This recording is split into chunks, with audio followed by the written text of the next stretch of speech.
Hi everyone, Adrian from centrecourt.com.au. Thanks for signing up to this course. Just quickly, what are you expecting out of this course? Over the course of the next week or so, I'll be sending you an email every day. So just make sure to check your inbox every day. And each day I'll send you a video like this, and we'll just tackle one part of getting started into tennis each day. It is a course designed mainly for beginners, or if you're a parent, for example, and you want to get your child into tennis and you want to make sure you get them started off the right way, then this course is for you. So just check your email every day. You will see links hopefully above. And if you miss a day or you want to go back and check something, let's say you're on day 3 and you want to go back to check day 1, you'll be able to do that. Also, every day you'll find there's a PDF somewhere here below. And in that, I'll put all the useful links and maybe stuff I don't have time to cover in the video. So just check that out. Why choose tennis? Now, if you're a parent, one of the main things I implore parents to think about is whether they're thinking short term, like what's convenient right now, and maybe a longer term vision for the health of their child. Now, in the short term, it's very easy to get a child into, let's say one child's doing soccer or basketball. Then, obviously all the friends want to go and do the same sport. And it's very easy as a parent to just say, okay, we'll get them into that sport, or their friends are in there. It'll keep little Timmy or little Jennifer happy. If you think a little bit longer term, however, your goal as a parent, hopefully, is to keep your child healthy for life. One of the best gifts you can give them is going to be a sport they can play for the rest of their life. Now that means they have to be able to play it for the rest of their life, but also it's going to have to be logistically easy to organize as your child goes from high school into university, into their first job, and then when they've got their kids of their own. If you think about sports, and there's nothing wrong with these sports, but a team sport such as a football or a basketball or netball, whatever it is, it's great when you're in school. But as soon as you exit school, let's say you need 5 people in your team. So if you want to have a go, you'll need to organize 5 people. They've all got busy schedules. You'll also need to organize probably another 5 people so you can have another team to play against. And then you probably have to hire quite a big venue to play some of those team sports. Tennis is much easier, right? I mean, you just need one other person and a court. So it's going to be something that your child can do easily for the rest of their life, will hopefully keep them healthy for the rest of their life.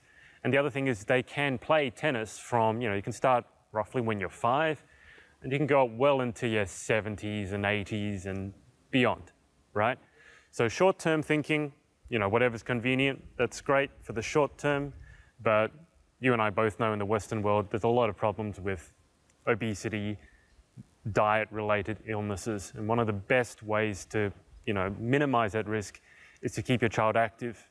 So give them a sport for life, and tennis is one of the best ones for that. Physically, what benefits can you expect from tennis? Well, there's going to be a lot of running around, so you'll certainly be burning off a lot of calories. To be honest, you'll probably burn off more as you get a bit better. It's just one of those things, when you probably start, you may be doing some swinging and missing, and you may get a little bit more exercise, bending down to pick up the balls than actually running around and hitting the balls. But it won't take long. If you follow my advice in the coming days, it won't take long before you're getting a good workout from tennis. It's not really going to build muscle. You will see a typical tennis player is very strong in the legs and core, but you wouldn't by any means call them bulky. So it's not a muscle building tennis, but it's a great sort of fat burning cardio workout. Apart from the physical benefits, tennis has a very large mental and emotional benefit. And again, if you're thinking about getting your child into tennis, tennis is a one-on-one sport, so your child will have to learn to rely on him or herself, and how important is that going to be? It's also a sport where you're competing one-on-one, and there's no draw. It's either win or lose. And that can teach your child a great deal about mental strength, emotional strength, and the other thing is tennis, there's no fixed way to play it.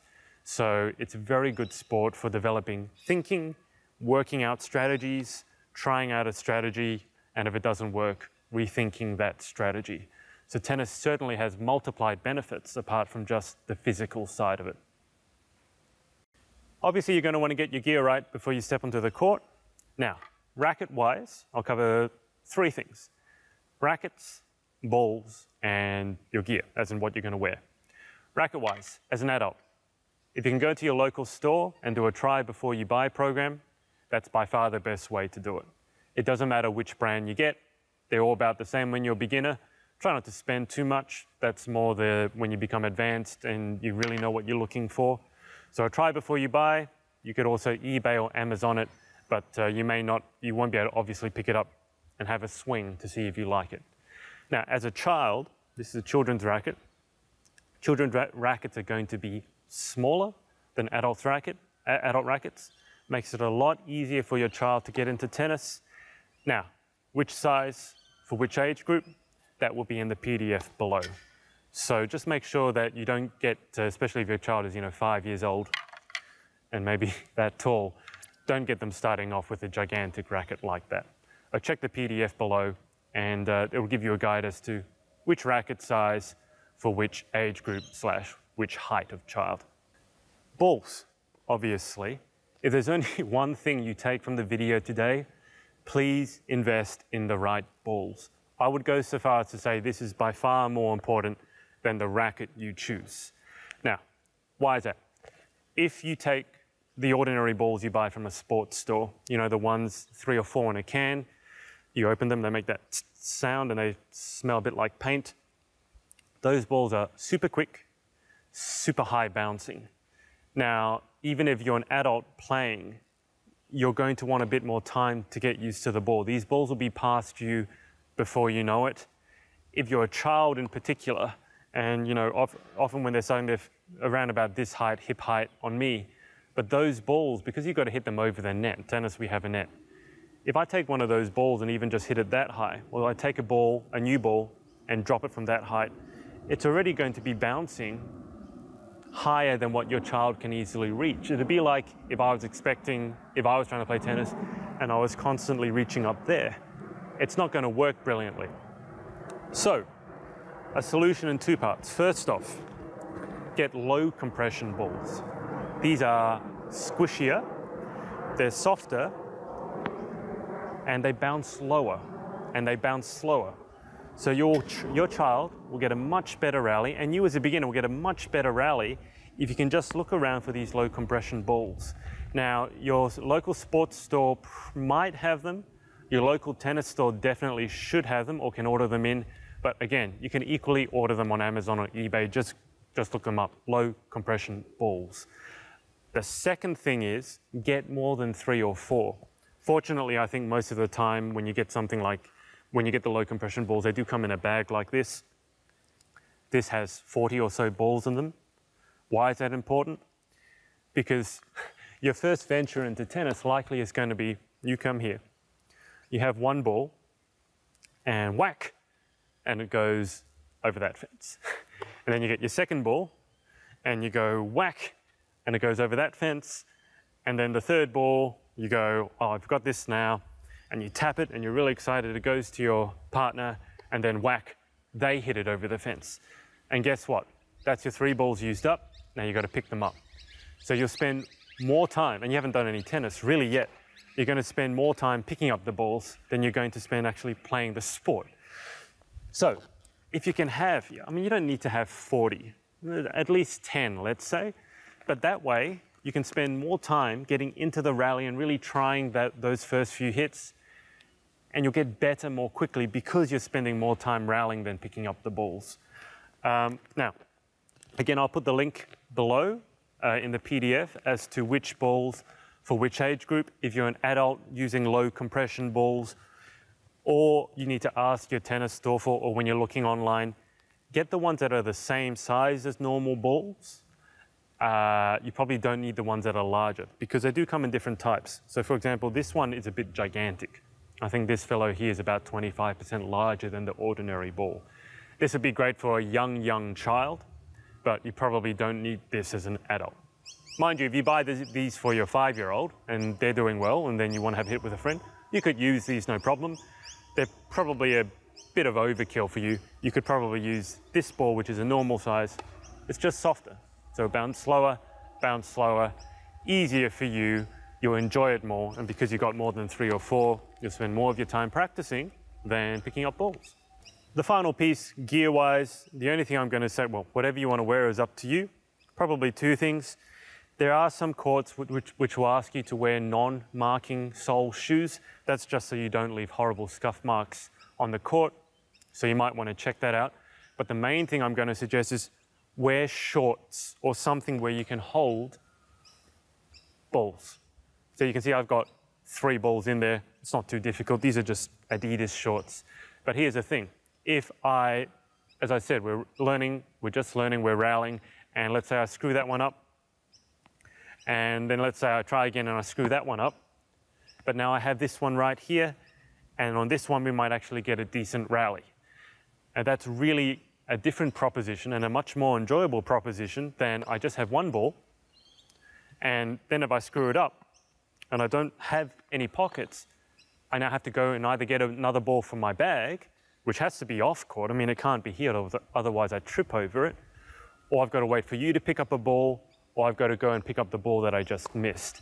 And again, we want you to spend more time practicing than picking up the balls. So have something that has pockets.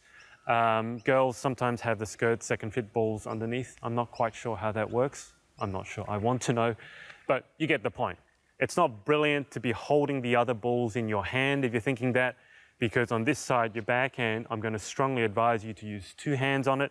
And as you can imagine, there's going to be a bit of difficulty if you're trying to hit with 2 hands and you've got 3 balls in that hand. So that's that final piece there. Pockets and something that has hopefully non-marking soles. Okay guys, final piece for today. If you've got your child and you want them to start tennis, people often ask, well, what age can they start? Is my child too young? Get your child, see if they can do this. Most of the time. If they can do that and they can move, or maybe you throw the ball and see how good they are at tracking that ball, like following that ball and catching it on the bounce, because in tennis, we let the ball bounce. We don't normally hit it on the full. If they can do that most of the time, see if they can do this. Now, this is a great practice, by the way, for your child to develop their hand-eye coordination. And tennis is a sport that relies heavily on that. So you'll see a lot of people, adults, who are very fit, but they don't have this coordination because the fitness and the coordination are 2 completely separate skills.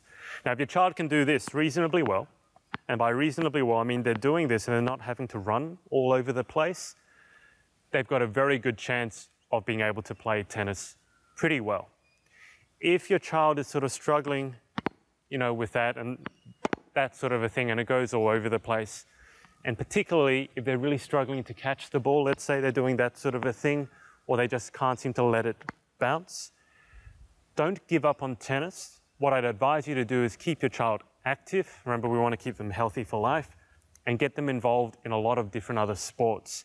But get them involved in something that develops that coordination, tracking a ball, whether it be soccer or basketball, because those ball sports, the ball travels more slowly.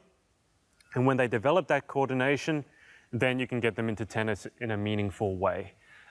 If your child really gets in a bit too early, and I've seen this, the child spends half an hour standing there, the coach throws them the ball, and your child spends half an hour just fanning the air like that, I'm not sure that's of huge benefit to them. I'm pretty sure it's not very fun for them.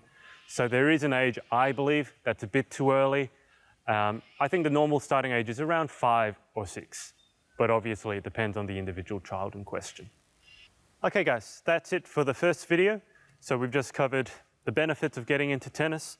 I didn't cover the drawbacks of tennis, and really the only one there is if you have bad knees, bad ankles, playing tennis on a court like this, which is concrete, can hurt them a little bit. So it doesn't mean you give up, because you can play on court surfaces like synthetic grass, which is like a carpet, or clay, which is like sand, much softer. The other thing you can do if you're not so good at moving around, play doubles. So 2 people, one on that side, one on that side, you only cover half a court each, and that's problem solved. So we've covered the benefits, we've covered the gear you need with the racket. Please get the right balls, reminder. And you know, the pockets and the non-marking soles, and then finally what age your child can start tennis. Now, any questions, please email me, let me know, or you can leave your comments below. My name's Adrian from centrecourt.com.au, and check your email tomorrow, and I'll see you there. Okay, take care guys, bye-bye.